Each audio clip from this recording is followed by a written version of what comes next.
Seguimos. Vamos lá. Dos Estados Federados. Os Estados organizam-se pelas suas constituições e pelas suas leis. Até aqui, sem segredos, né?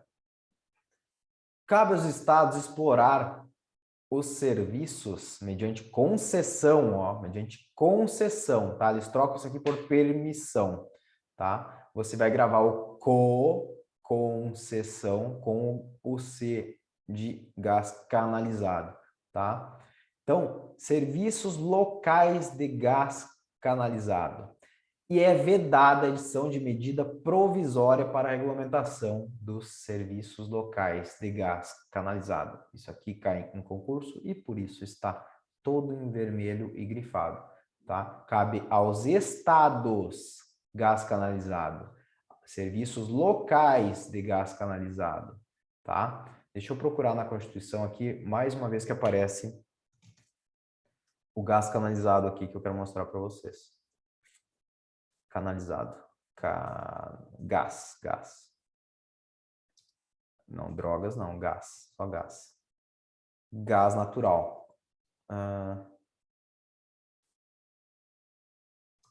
Cadê? Gás natural. Ó, aqui a gente tem o seguinte, pessoal. Ó, constitui monopólio da União. Pesquisa, lavra de jazidas de petróleo e gás natural, tá? Então, aqui está falando gás natural. O gás de botijão também é da União. Quer ver? Ó? Botijão. Como é que se fala botijão agora? Ah, não lembro agora. Eu sei que é da União. Confia em mim porque eu gravei botijão, União, e eu não estou achando aqui, mas pode confiar em mim. Gás canalizado é do Estado. Canalizado, Estado, né? E o botijão é da União. Só não sei onde é que tá, mas eu lembro disso, tá? Fique tranquilo. Ah, provavelmente você não vai cair, não. O que pode cair é essa coisa aqui, ó, que os estados precisam de lei complementar para instituir região metropolitana, tá? Tem que ser lei complementar. Eles trocam aqui e colocam lei federal ou lei ordinária. Não, os estados precisam de lei complementar para instituir as regiões metropolitanas, tá? Seguindo, bens do estado, né? Ilhas fluviais lacustres que não pertencem à União, né? Águas superficiais, subterrâneas, blá, blá, que não pertencem à União, né? Cadê? Pessoal, é sempre, os bens do Estado são sempre residuais, o que não pertence para a União aqui é do Estado, tá? E aí tem umas coisinhas do município também que depois vai aparecer aqui. Isso aqui gosta de cair, eu vou fazer uma tabelinha do lado aqui, rapidão. Vamos lá, ânimo, vamos para cima. Deputados na Assembleia Legislativa, né? A gente vai botar aqui deputados. Deputados. A gente coloca aqui a Assembleia Legislativa. Vai ser igual a 3x. A 3x a quantidade que existe de deputados federais. Tá? Só que, se na Assembleia Legislativa aqui, ó, chegar a 36, se aqui chegou a 36, daí você acrescenta mais um para cada deputado federal a mais. Conseguiu entender? Vamos ler o texto aqui. O número de deputados à Assembleia Legislativa corresponderá ao triplo da representação do Estado na Câmara dos Deputados. E, atingido o número de 36, será acrescido de tantos quantos forem os deputados federais acima de 12. Por que acima de 12? Porque 12 vezes 3, né? Aqui, ó, 12 vezes 3. 12 vezes 3 dá 36, dá esse número aqui, tá? Então, sempre que tiver um a mais lá em cima, vai acrescentar mais um aqui, ó. Mais um. Então, a gente pode fazer aqui, digamos que eu tenha 15 deputados federais, 15 deputados federais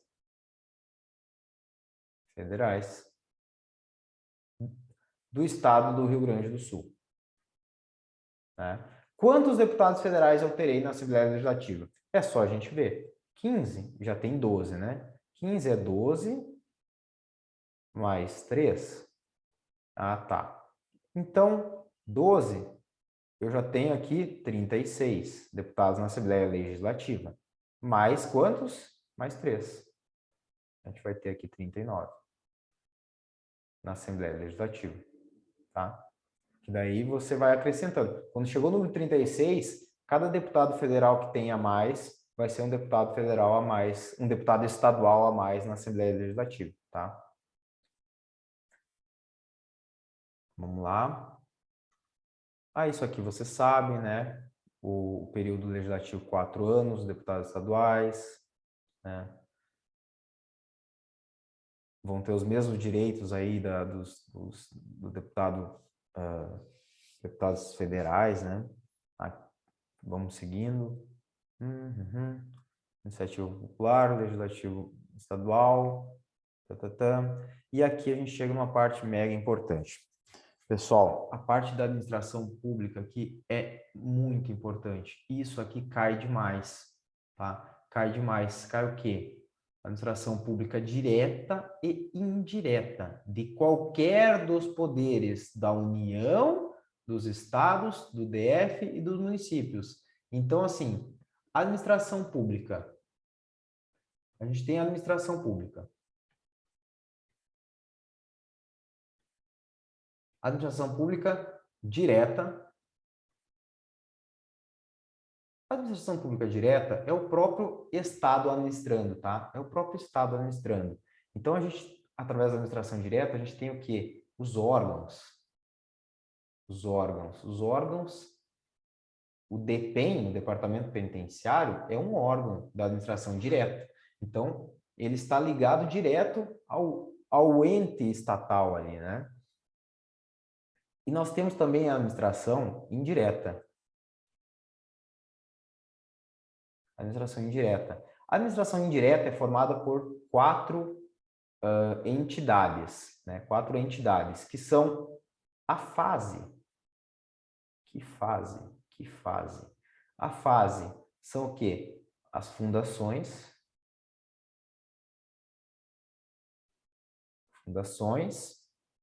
autarquias,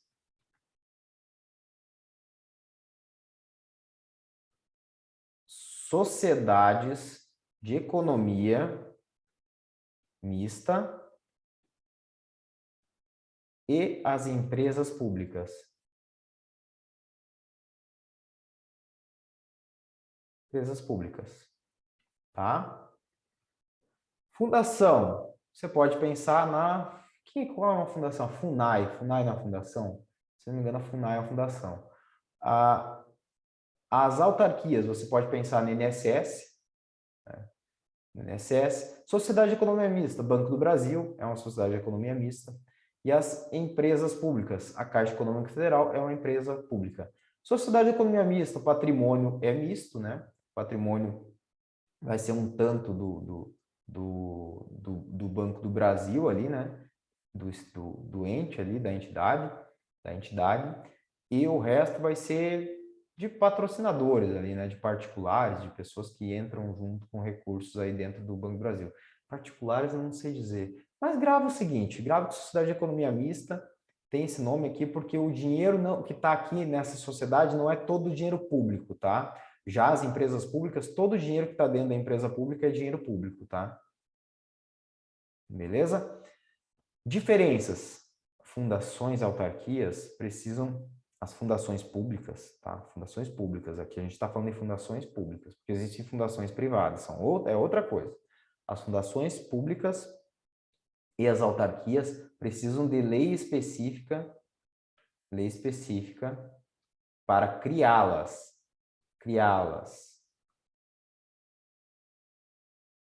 A sociedade de economia mista precisa de lei específica que autorize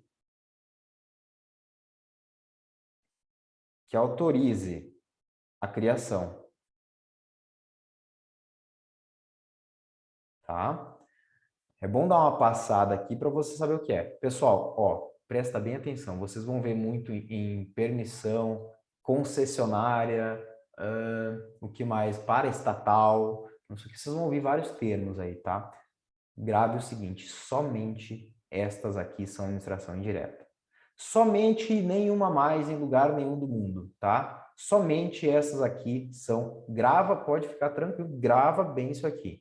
Somente as fundações públicas, autarquias, sociedade de economia mista e empresas públicas são parte da administração indireta. A administração direta é quem? É o próprio Estado administrando, por isso que fala direta, é o próprio Estado administrando, através de seus órgãos, tá?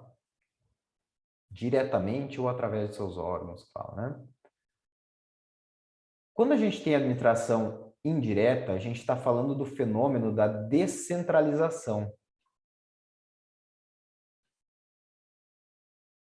Descentralização, tá? O que que significa isso? Criar entidades. E aí você associa aqui esse C aqui, ó, com criar entidades. São criadas entidades.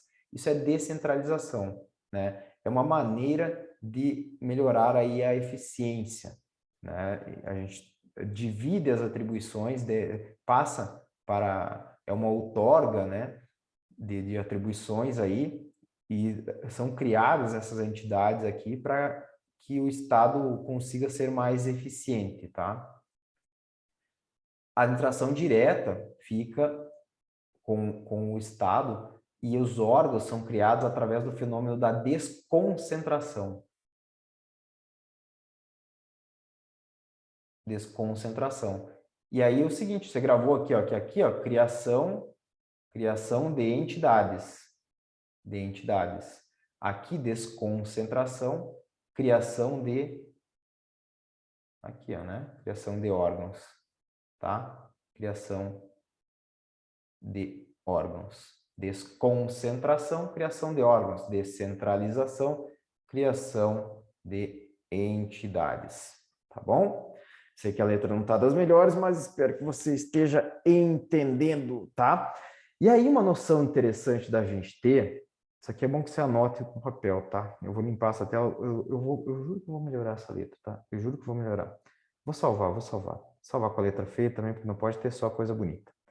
Vou botar aqui com a letra feia mesmo. Salvei. Vou melhorar essa letra, vou melhorar essa letra. Vou melhorar, juro, eu juro. A gente tem, pessoal, que a administração direta e indireta pode ser de qualquer dos entes, né? A gente falou aqui da União, estados, DF e municípios, tá? União, estados, DF e municípios. E elas têm que obedecer ao LIMP, tá? Esses são os princípios da administração aqui, LIMP. Legalidade, pessoalidade, moralidade, publicidade e eficiência. Esses são os chamados princípios expressos, tá bom? Princípios expressos. Existem outros princípios que são implícitos. Tem um monte de outros princípios, mas a gente não vai ver aqui porque a gente não espera que caia na sua prova, tá? A gente espera que caia só isso aqui, beleza? Então, você já aprendeu um bom bocadinho sobre administração direta e indireta. Vamos ver o que mais. Estrangeiros. Estrangeiros podem acessar cargos públicos, funções públicas? Podem, na forma da lei, tá? Isso aqui é uma norma de eficácia limitada que se fala, tá? Uma norma de eficácia limitada. Beleza? Investidura em cargo, emprego público depende de... Eles colocam aqui nomeação, mas é investidura em cargo, emprego público depende de aprovação prévia em concurso de provas ou de provas e títulos, de acordo com a natureza e complexidade do cargo ou emprego. De acordo com a ressalvadas as nomeações para cargo em comissão, declarado em lei de livre nomeação e exoneração, tá? Pessoal, para entrar num cargo público, você precisa da aprovação em concurso público. Entretanto, os cargos em comissão são de livre nomeação e exoneração, né? Então, você tem, por exemplo, um assessor do prefeito lá, né? o assessor do prefeito lá, ele é um cargo em comissão. E se o prefeito quiser mandar ele embora, ele simplesmente manda ele embora, não precisa justificar nada, tá? Ele só manda embora, não tem estabilidade nenhuma o cargo em comissão. Tá, vamos lá. Isso aqui gosta de cair, tá? Ó, não é 2 mais 2, tá? O pessoal tem essa ilusão aqui de pensar que a validade de concurso público é de 2 mais 2, mas não é. Porque é o seguinte, ó, é de até 2, prorrogável uma vez só, por igual período. Então, digamos que no seu edital, eu vou escrever aqui do lado, aqui. Vou apagar e vou escrever aqui na lousa. Ó, então, digamos que o teu edital coloque lá que tem validade, o teu concurso tem validade de 6 meses. 6 meses e ponto. Por quanto pode prorrogar? O prazo de validade do concurso será de até 2 anos. Então, ele tem até 2 anos? Tem, tá ok. Prorrogável uma vez. Ah, então pode prorrogar mais uma vez. Por que período? Por igual período. Por igual período. Então, vai poder prorrogar por mais quanto? Mais 6 meses. Tá? Então, se o concurso tinha um ano, eu posso prorrogar por até quando? Por mais um ano. Se o concurso tinha 2 anos, que é a validade máxima, porque o prazo de validade máxima do concurso será de até 2 anos, ele pode ser prorrogável por uma vez, por igual período. Pode ser prorrogável uma vez por igual período, mais 2 anos. Tá bom? E assim, isso aqui pode como não pode. Não precisa, não é obrigatório. Ele é prorrogável, né? Não é obrigatório que seja prorrogado.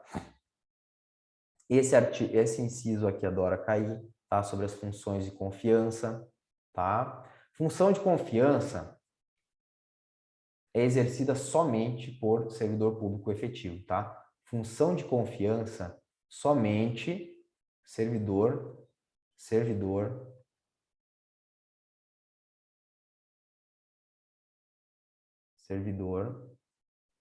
Caramba, deixa eu escrever bonito aqui, porque hoje tá feia a coisa aqui.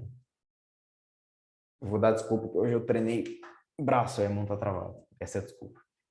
Não é que a letra é feia, não, tá? Foi o treino. Servidor.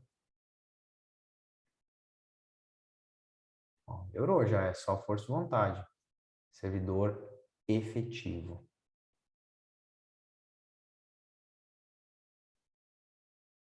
Função de confiança, somente servidor efetivo, tá? E os cargos em comissão, cargo em comissão, pode ser por servidor efetivo? Pode ser. Ele deve respeitar aqui um percentual, tá? Ó, olha só. E os cargos em comissão a serem preenchidos por servidores de carreira, nos casos e condições e percentuais mínimos previstos em lei, destinam-se apenas às atribuições de direção, chefia e assessoramento. Então, pode ser por servidor efetivo, tem que ter uma porcentagem de servidor efetivo.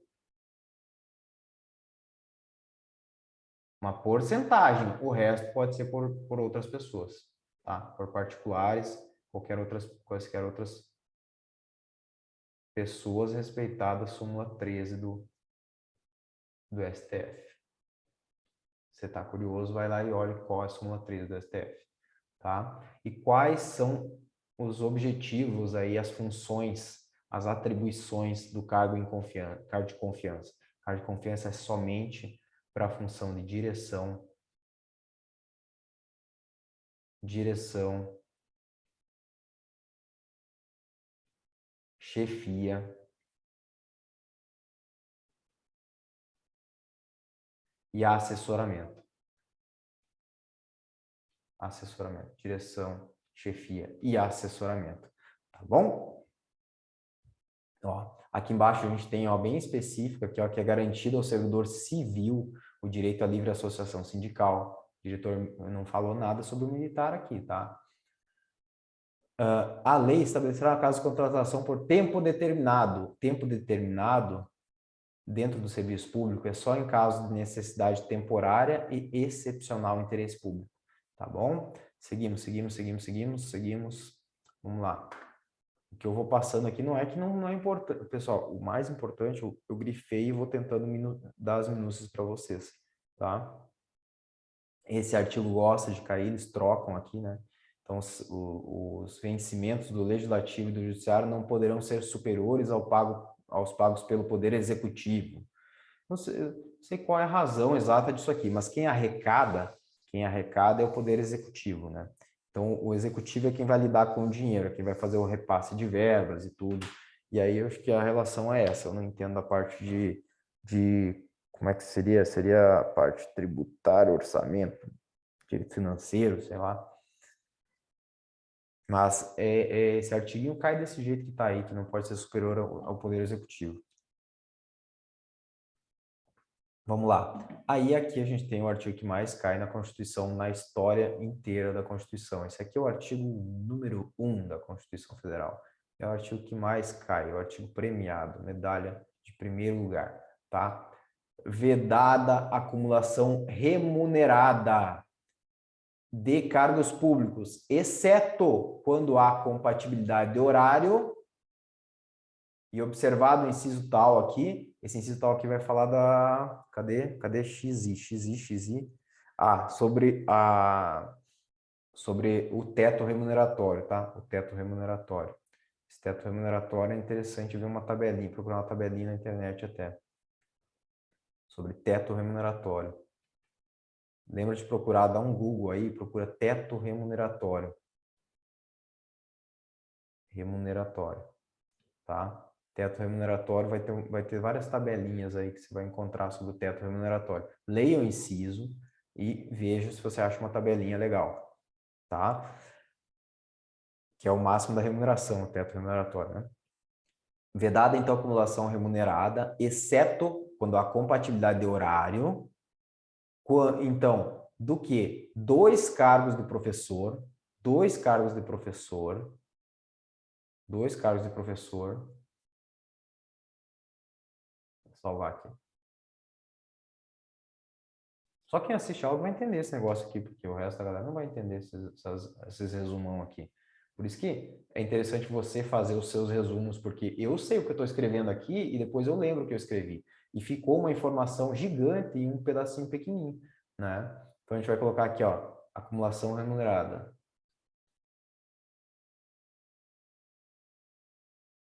Acumulação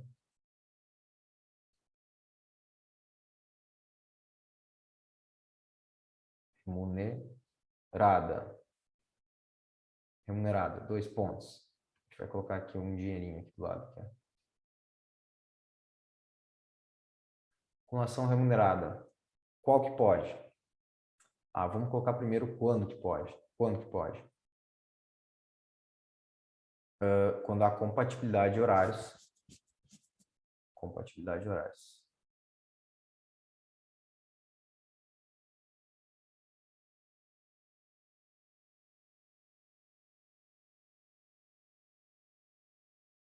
Eu vou fazer aqui, ó, um reloginho. Compatibilidade de horários. Tá? E aí, quando pode? Quando pode? 2 de professor. 2 professor.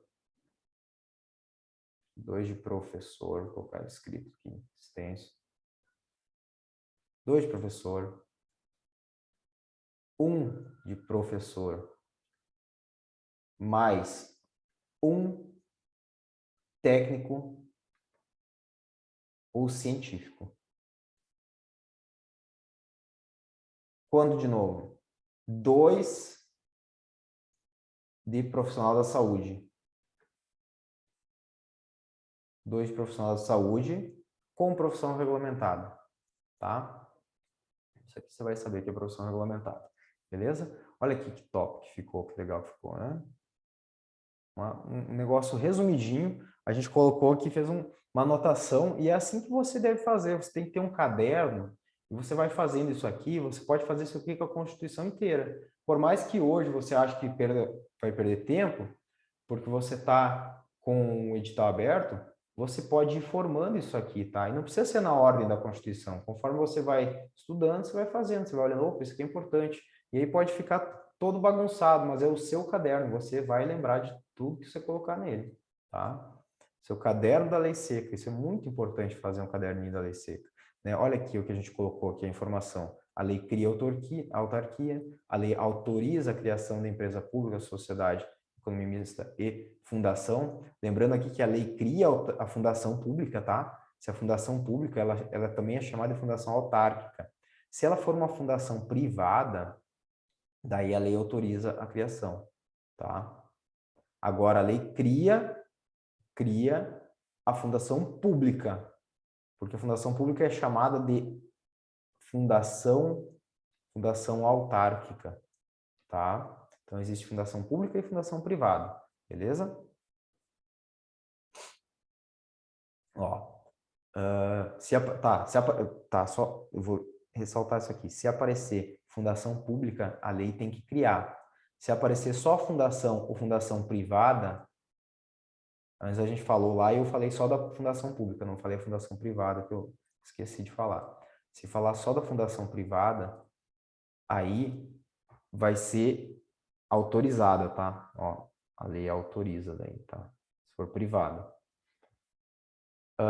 A lei complementar define as áreas de atuação da fundação, tá? Tem que gravar bem isso aqui, ó. Lei complementar, ó. Neste último caso, ó, lei complementar, neste último caso, define as áreas de atuação. A gente está falando aqui empresa pública, sociedade economista e de fundação, cabendo a lei complementar, neste último caso, qual o último caso? Fundação. Então, tá, eles colocam aqui lei ordinária, lei não sei o quê. Se tiver na dúvida sobre um texto da Constituição, chutem em lei complementar, que normalmente vai falar lei complementar, né? Mas tente gravar isso aí.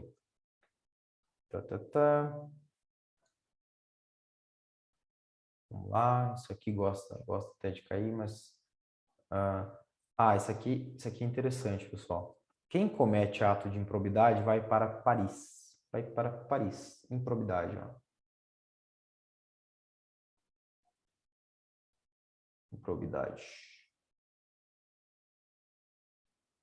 Vai para Paris. Paris. Vai para Paris. Por quê? Porque quem vai perder a função pública, né? Perda da função pública. O que mais? Ação penal. Vai sofrer uma ação penal. Vai sofrer uma ação penal. Vai também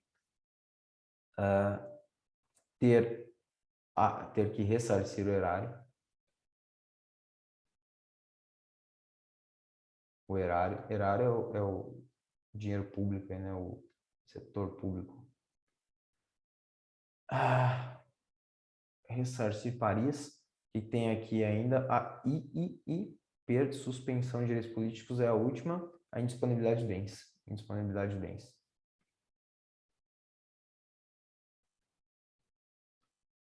Isso aqui você precisa gravar, porque você tem lei de improbidade administrativa no teu edital, né?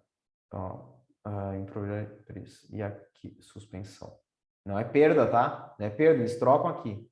Não é perda, é suspensão dos direitos políticos. Dos direitos políticos, tá? Não esquece disso aqui, meu. Probidade administrativa. Aqui vai para Paris, né? Como é que a gente pode melhorar isso aqui? Como é que a gente pode melhorar isso aqui? Fazer uma espécie de Torre Eiffel aqui do lado? Caralho, o cara desenha demais, mano. A Torre Eiffel, igualzinha. Ó, fazer até uns skins nela assim. Essa é a Torre Eiffel, tá? Olha a Torre Eiffel. Vai para Paris. Paris. É lá que tá a Torre Eiffel, né? Que eu sou pobre, eu nunca fui para Paris. Também acho uma viagem romântica, né? Mas eu não me atrai muito, não, sabe? Pra ser sincero, prefiro Indonésia, sei lá, uns cantos da Ásia, Japão, curto essa cultura oriental, sei lá. Você curte também? Comenta aí embaixo.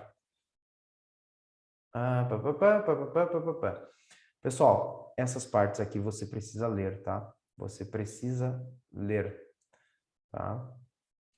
É muito importante aqui, ó, que as pessoas jurídicas de direito público e as de direito privado prestadoras de serviço público, mas tem que ser prestador de serviço público, respondem pelos danos de seus agentes, que nessa qualidade, na qualidade de agentes, lógico, né? Ele não está comprando pão na padaria, ele está trabalhando, né? Atuou com o nome de agente público. Então, quando o agente causa dano a terceiros,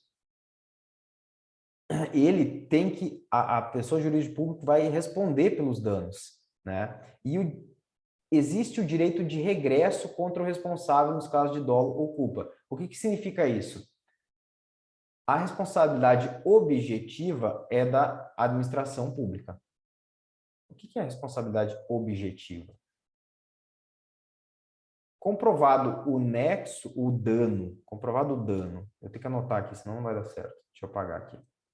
Ó, a gente tem o que aqui? As pessoas jurídicas de direito público e as de direito privado prestadores de serviço público responderão pelos danos que seus agentes, nessa qualidade, causarem a terceiros, assegurado o direito de regresso contra o responsável nos casos de dolo ou culpa. O agente público só responde se agiu com dolo ou culpa. A administração pública tem uma coisa chamada aqui de responsabilidade objetiva. Tá? Então, na responsabilidade objetiva, se houve dano,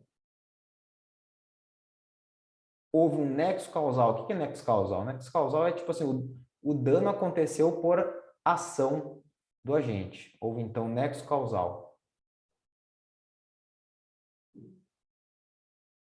Que foi causado por uma ação. Eu acho que até fica melhor se fizer o contrário aqui, ó. Houve ação. Ó, vamos fazer aqui, você vai entender bem assim, ó. Teve uma ação ou omissão de um agente público. E aí houve também um dano. Houve dano. Se há entre esses dois aqui, ó, nexo causal, se há entre esses dois aqui nexo é o quê? Uma coisa ligada à outra, né? O dano, a ação ou omissão foi a causa do dano, nexo causal, tá? Então, se houve ação ou omissão, 3 elementos, ação ou omissão, dano e nexo causal, a responsabilidade da administração pública é objetiva. É objetiva, tá bom? A responsabilidade do agente público, é subjetiva.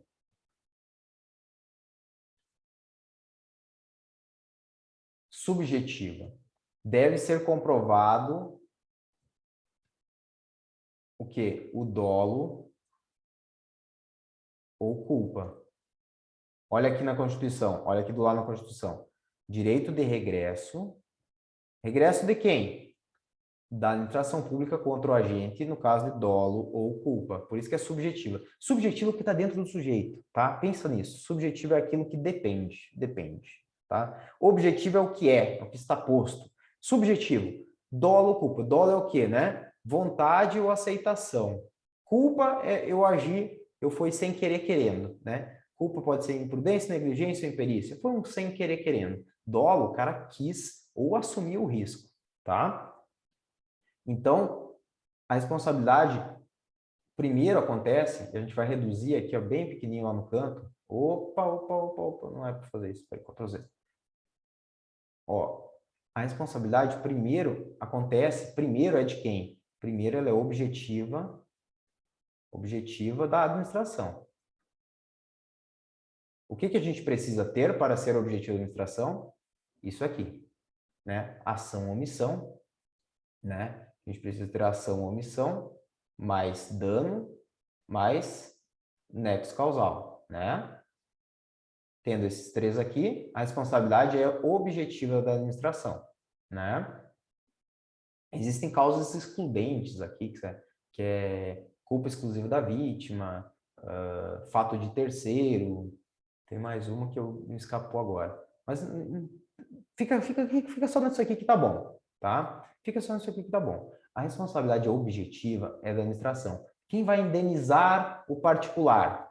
O particular tem que entrar com ação contra quem? O particular, a pessoa que sofreu, que foi vítima aí de um dano da administração pública, entra contra o Estado, né? Contra o Estado. Né? Quem representa a administração pública em juízo? É o Estado. O Estado é quem? O Estado que eu falo num amplo âmbito, aquele o supremo, o superior. O Estado pode ser a União, pode ser o Estado, pode ser o Estado como ente federado, né? Unidade federativa, tá? E aí a gente está falando do Estado como órgão, como o rei de tudo, né? Você tem que ter essa noção de quando se fala em Estado também, né? O Distrito Federal e os municípios, né? Então, quem vai indenizar? Vai ser a administração pública. O particular vai entrar direto contra um desses aqui. E aí, esses aqui vão ter direito de regresso. Ou seja, o particular, né? Vou colocar aqui o particular em verde, o particular quer receber a indenização. Vou colocar o particular aqui assim, ó. Peraí. Aqui, ó. Particular. Vou colocar aqui o dinheiro aqui, ó. Ele quer receber a indenização. Contra quem ele entra? Contra esses aqui. Contra a União, Estado e DF. Aí, a União, Estado e DF teve que pagar para o particular o dinheiro aqui, ó. Pagou o particular. De quem que ela vai cobrar agora isso aí? Vai cobrar do agente público com uma ação de regresso aí. Ela tem direito de regresso. Contra quem? Vou colocar o agente público em azul aqui, ó, contra o agente público. Mas o agente público só responde quando? Quando há dolo, vontade ou aceitação, né? Ou culpa, sem querer querendo. Foi sem querer querendo, mas ele teve culpa, né? Não foi um caso fortuito, uma força maior, um dano da natureza, por exemplo, né? Uma inundação que não teve culpa nenhuma do poder público, né? A inundação no local assim que não tem nem atuação do poder público, né? Um ribeirinho que mora lá na beira do rio e aí teve uma enchente e ele mora bem pertinho do rio e ele sabe que tem enchente e ele ficou ali e destruiu a casa dele, né? Ele tem responsabilidade da administração pública? Não tem. Isso é um caso fortuito, força maior, aí, né? Fato da natureza, né? Tá? Precisa haver culpa de alguém, dolo ou culpa para ver essa ação regressiva, tá? Beleza? Ou o que a gente pode imaginar aqui, uma situação aqui, o sujeito aí é assaltado perto de um posto policial, né? E os agentes não veem esse assalto, ele poderia entrar contra a administração pública aí? Poderia entrar, mas o agente público talvez estava atendendo a outra ocorrência, e aí não é culpa dele, não é culpa dele. É culpa de quem? Da administração pública que não contratou mais agentes de segurança pública, mais policiais.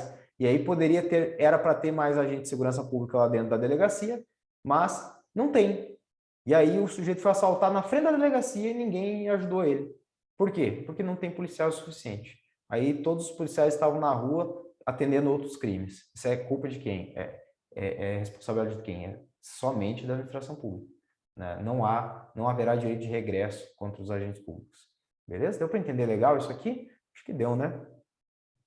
Decore bem, grave bem esse artigo, esse parágrafo 6º, que é muito importante. Para a vida, tá? Não é importante para essa prova, para a vida, para todas as provas. Ah, isso aqui é importante também. Ação de ressarcimento aqui é imprescritível, né? Fala aqui, ó. Não terá prescrição na ação de ressarcimento. Falou em autonomia gerencial orçamentária, aqui, ó, contrato de gestão. Contrato de gestão, tá? Leia esse artigo aqui, não vale a pena a gente ficar gastando muito tempo aqui agora. Vamos descer e vamos ver o que tem aqui.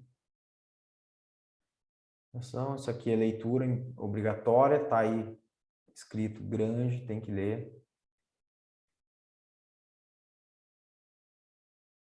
Tudo isso aqui, pessoal, é importante? É importante? É. Mas, se a gente ficar falando sobre coisas que você pode ler, não adianta, não serve de nada eu ficar dando aula, né? Ó, isso aqui, por exemplo, é super importante, é 2019, mas eu não preciso explicar nada para você, isso aqui você consegue entender sozinho, tá? Essa parte aqui, pessoal, teve essa reforma da Previdência aí, né? Que é de 2019, né? E aí eu tentei fazer umas tabelas aqui para ajudar vocês. Regime de previdência, servidores efetivos, caráter contributivo solidário, quem que participa pela Previdência? Ente federativo, servidor ativo, aposentado e pensionista, né? São 4, né? Essa parte aqui também, pessoal, vocês precisam ler e gravar. Aqui, aposentadoria compulsória. Quando que é? Com proventos proporcionais aos 70 ou aos 75, né? Aos 70 ou aos 75 anos de idade. Na forma de quê? Lei complementar, não é lei ordinária, lei complementar, tá bom? Lei complementar. Complementar. Tá, complementar tá escrito aqui, né? Essa parte aqui é muito provável de cair, tá bom? Essa parte aqui é muito provável de cair. É importante que vocês saibam, tá? O que agora mudou e é no âmbito da União, tá? Aos 62 anos, 62 anos, 62 anos, ser mulher. Aposentadoria aos 62 anos, ser mulher. E homem? Homem aos 65. Se homem, tá? Grave muito bem isso aqui, que vocês não podem errar, tá? No âmbito dos estados, DF, município, a idade mínima será estabelecida mediante emendas às constituições e leis orgânicas, tá? Observados o tempo de contribuição e os demais requisitos estabelecidos em lei complementar. Então, a gente está falando aqui âmbito da União, tá bom? É o que pode cair sobre a Constituição Federal. E eu acredito que possa cair aqui essa parte aqui dos 62, 65 anos. Né? E compulsoriamente aos 70 ou 75 na forma de lei complementar. Tá? Seguimos.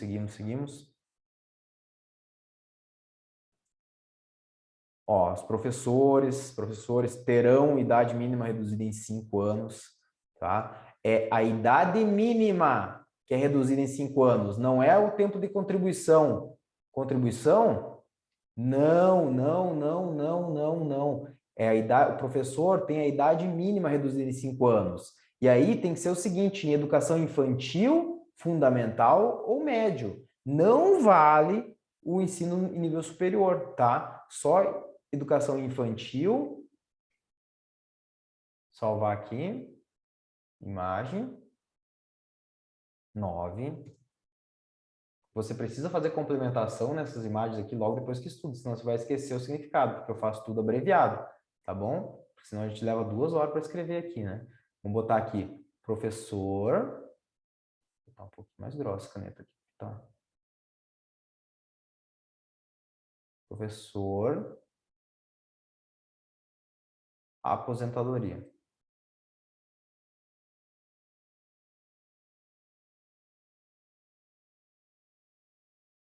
E aí a gente tem o quê? Que aqui vai ser menos 5 anos. Vou fazer aqui até um círculo aqui ao redor desse menos. Aqui. Menos 5 anos de idade mínima. Então, a gente vê lá que a idade mínima é qual mesmo? A gente tem que a idade mínima para a mulher é 62 e para homem é o quê?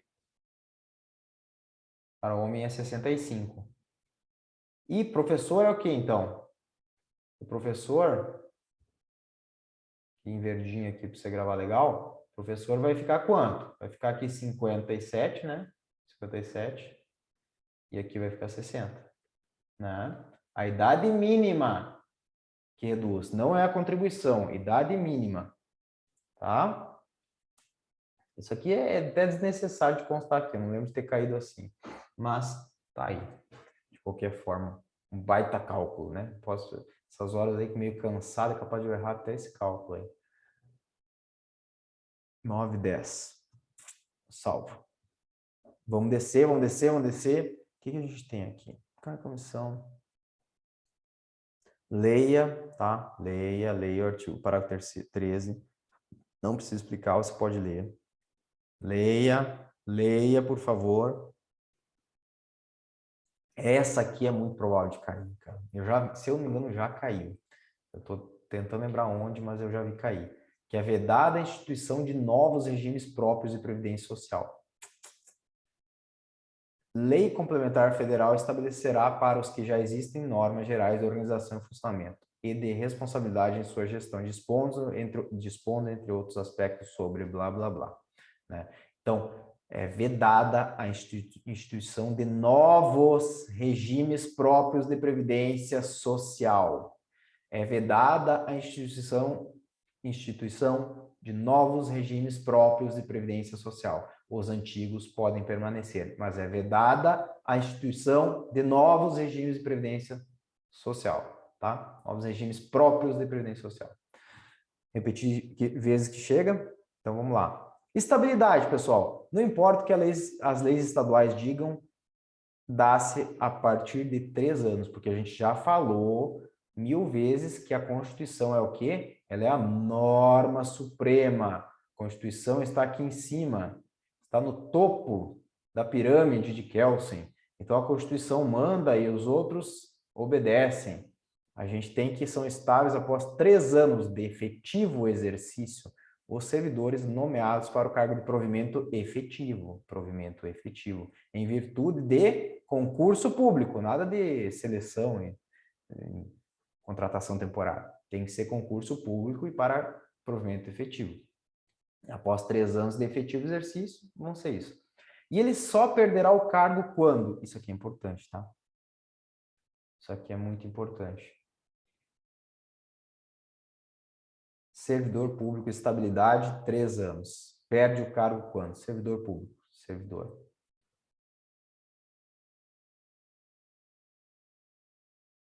Estabilidade.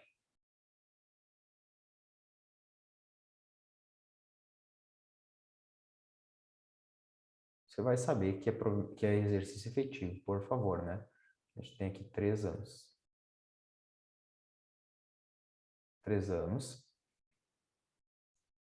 Aí a gente tem também o quê? Só perde o cargo.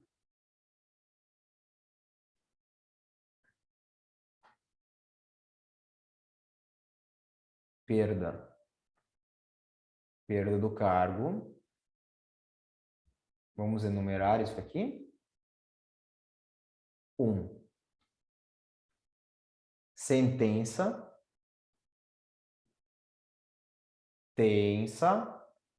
Sentença judicial transitada em julgado. Vou colocar aqui um TR.J. Transitado em julgado. Tem que ser transitado em julgado, tá? Depois, a gente tem o quê? Processo administrativo. Tem que ser assegurado o quê no processo administrativo? Ampla defesa. Aqui no processo judicial da sentença, é claro que também tem que ter ampla defesa. Por mais que tenha que ser assegurada a ampla defesa, no processo administrativo não é obrigatória a presença de advogado, tá? Entende-se que não é obrigatória a presença de advogado. É oportunizada a presença de advogado, mas não é obrigatória, diferente do direito penal, que o sujeito não pode abrir mão, direito processual penal, o sujeito não pode abrir mão do seu direito à defesa técnica. Ainda temos a avaliação periódica.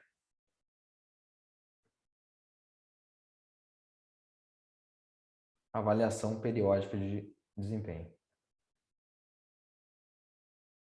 Tá? Lógico que tem que ser assegurado também a lei complementar, o direito à ampla defesa, mas aqui é na forma da lei complementar. Na forma de lei complementar.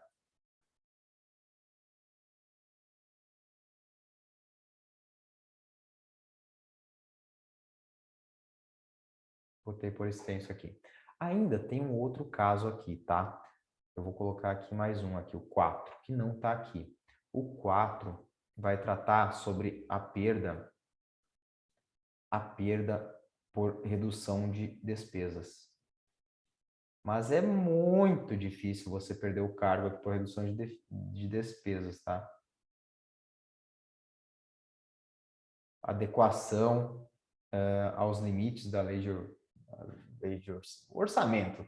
Tem a ver com redução de despesas, tem a ver com dinheiro, tá? Mas aí primeiro perdem o cargo, primeiro tem que tirar os comissionados, se eu não me engano, depois tem que tirar os que não têm estabilidade, depois vai tirar os estáveis. Tem assim, tem que, assim, quando o sujeito é estável já depois aqui dos 3 anos aqui que a gente tem aqui, ó, depois desses 3 anos, nossa, para cair fora, assim, nesse caso aqui é muito difícil, tá? É muito difícil. Beleza? Isso aqui vai estar em outro artigo da Constituição, não está aqui junto, tá? Beleza? Vocês podem, mas é interessante que vocês lembrem. Que existe também a possibilidade de perda de cargo por redução de despesas. Os órgãos do Poder Judiciário são importantes. Pode cair aqui o TST, que entrou em 2016, que não estava aqui dentro dos órgãos, tá? São órgãos do Poder Judiciário, STF, o CNJ, importante saber que o CNJ é um órgão do Poder Judiciário, tá bom? O CNJ é um órgão do Poder Judiciário. Ó, lei complementar de iniciativa de quem? Do STF. Vai falar sobre o Estatuto da Magistratura, tá? Seguindo, a gente vem aqui. Essa parte aqui eu não acredito que possa cair, mas é importante, sabe? É uma coisa que não é que eu digo, não acredito que irá cair, mas tudo pode cair, essa é a verdade, né? Fiz uma tabelinha aqui, interessante dar uma olhada.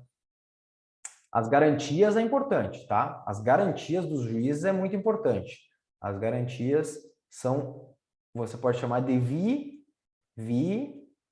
ou de IVI. IVI, pode chamar de IVI também. IVI. Vitalicidade, inamovibilidade, então se for chamar de IVI, inamovibilidade, vitalicidade e irredutibilidade de subsídios, tá? Inamovibilidade e inamovibilidade é o sujeito não poder ser movido para outra comarca, salvo interesse público, salvo interesse público. Então, não é uma regra absoluta, tá?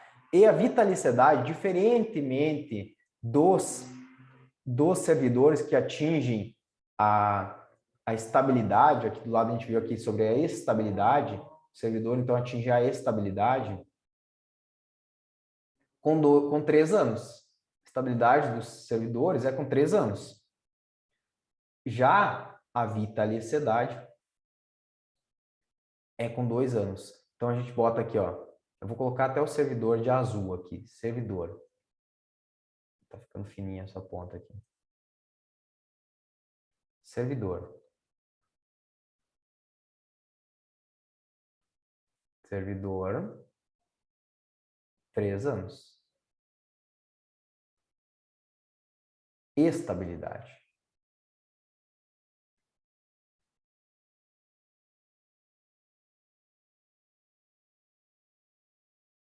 Juiz. E o juiz? Juiz, 2 anos.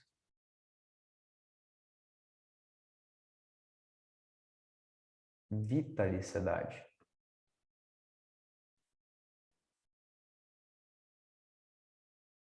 Felicidade é para a vida toda. Ele sofre aposentadoria compulsória, né? E agora, ultimamente, tem tido uns casos lá que ele perde. Eu não tenho acompanhado bem certo, mas aconteceu umas bizarrices aí. Os juízes, então, gostam de que garantias? Vitalicidade. Mas quando? No primeiro grau. No primeiro grau. O que é no primeiro grau, né? O juiz fez o concurso e tal, entrou lá como magistrado, juiz substituto, né? E aí, essa vitalicidade é adquirida após 2 anos. Aqueles sujeitos, e olha que negócio, aqueles sujeitos que são nomeados, por exemplo, o STF, no momento do ingresso deles, no momento que eles tomam posse lá, não sei se é o momento da nomeação da posse, acho que é da posse. No momento que ele entra dentro do STF, ele adquire a vitalicidade. No momento que ele entra, não precisa desses 2 anos aqui, tá? Porque é só no primeiro grau, tá? No primeiro grau, que seria o sujeito que entra ali por meio de concurso público, tá? E esse aí tem que ficar 2 anos lá. O sujeito que foi nomeado ali para ser do STF, tem uma parte lá do STJ também que é nomeada, adquire vitalicidade imediata, tá? E aí depende a perda do cargo, né, durante esses 2 anos de deliberação do tribunal, tá? Durante os 2 anos aqui, deliberação. Aqui, ó, esses 2 aninhos aqui, é deliberação, tá? E nos demais casos, né? Depois disso, depois que passar esse tempo, assim, a perda do cargo, né? Vai se dar só por sentença judicial transitada em julgado, tá? A vitalicidade é o nome que se dá à estabilidade do juiz, para você resumir, para você não ficar confundindo, não precisa cavocar demais, não. Se você for fazer um dia o concurso para magistratura, daí você vai ter que aprender mais sobre isso. Mas para que você está estudando aí, concurso de área policial, concurso de nível médio e superior, até que não seja jurídico, assim, isso é só esse conhecimento que já resolve, tá? Inamovibilidade, salvo motivo de interesse público, irredutibilidade de subsídio. Salvo não sei o que, tá bom gravar até aqui, tá bom gravar até aqui. Beleza? O que é vedado para os juízes, nem marquei aqui porque não é tão importante assim. Aqui tem esse negocinho aqui que decorridos, ele só pode advogar depois de 3 anos no juízo ou tribunal do qual ele se afastou. Imagina, ele é juiz num tribunal, aí ele pega e se aposenta e tal, pede para sair, e aí ele vai ir lá advogar lá no juízo. Aí ele sabe que vai estar rolando uma ação milionária lá, ele pega e entra e vai advogar para essa parte aí, né? Que tem essa ação. Imagina, não pode, tem que esperar 3 anos. Tá? Vamos lá, vamos descendo, descendo, descendo. Ó, tá, isso aqui é importante, é bom ler. Tribunal de Justiça julga os juízes nos crimes comuns de responsabilidade, bem como os membros do MP.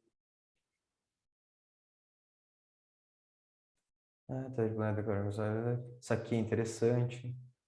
Isso aqui é importante também, ó, importante mesmo, tá? Vamos até ler, ó. Somente pelo voto da maioria absoluta de seus membros ou dos membros do órgão do respectivo órgão especial poderão os tribunais declarar a inconstitucionalidade de lei ou ato normativo do poder público. Então, o que é maioria absoluta, pessoal? O que é maioria relativa e o que é maioria absoluta? Maioria relativa é a maioria dos presentes, tá? Então, a gente tem aqui duas maiorias. Maioria. Tá, deixa eu limpar isso aqui.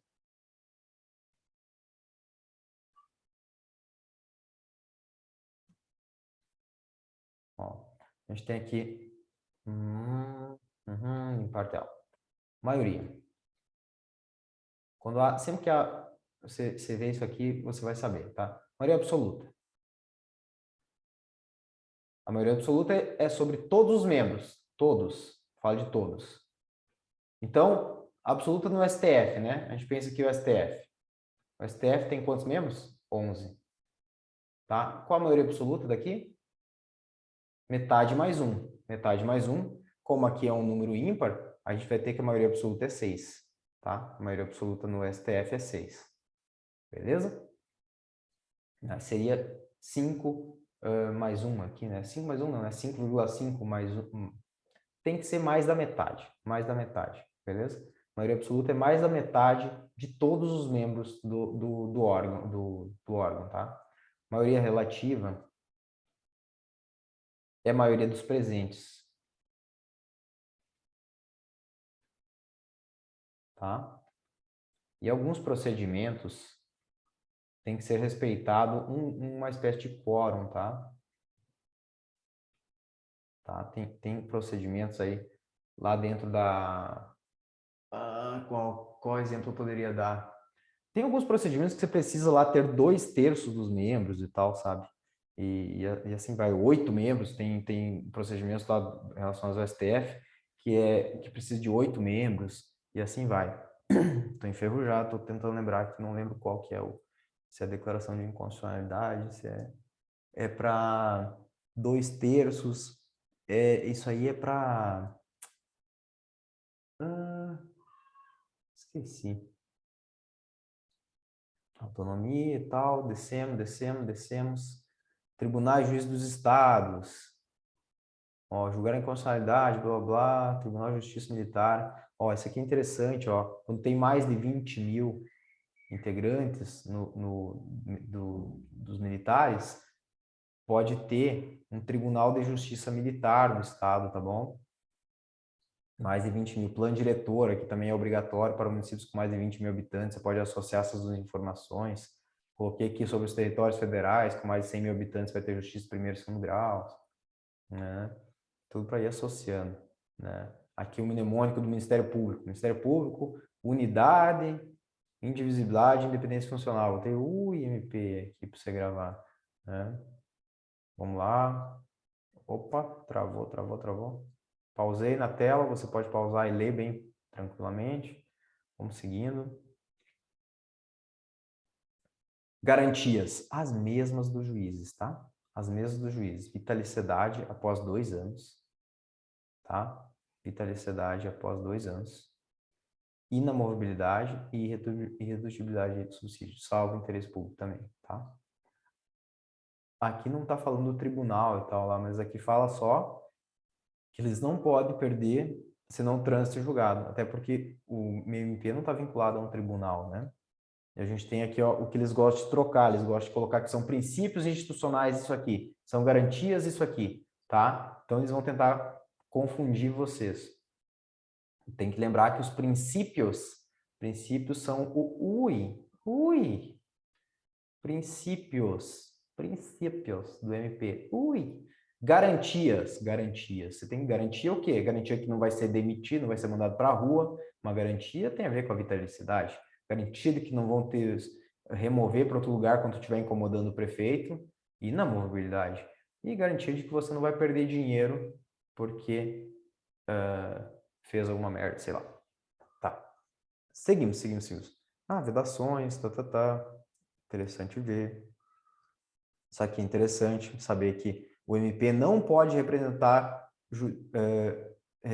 judicial ou dar consultoria jurídica à entidade pública. Não é função do MP fazer isso, tá? Isso aqui é função da Advocacia Geral da União, da Procuradoria da Fazenda, Procuradoria do Estado, essas coisas aí.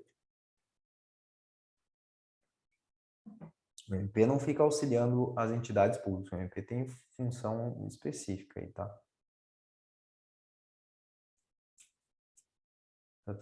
Vamos seguindo, advocacia pública, interessante dar uma lida, advocacia, né? Do que a gente está falando, pessoal? Do que a gente está falando aqui, ó? Ó, vamos ver o título aqui, ó. Das funções essenciais da justiça, tá? E aí a gente tem que anotar quais são as funções essenciais da justiça. Quais são? MP, vou botar em azul aqui, vou botar a letra bem grossa aqui, MP, né? Um MP, a gente desce funções essenciais da justiça. Vamos colocar aqui também.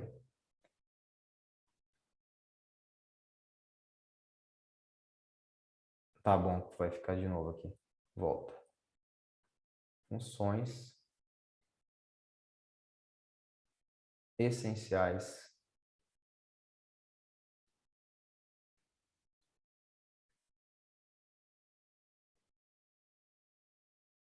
da Justiça.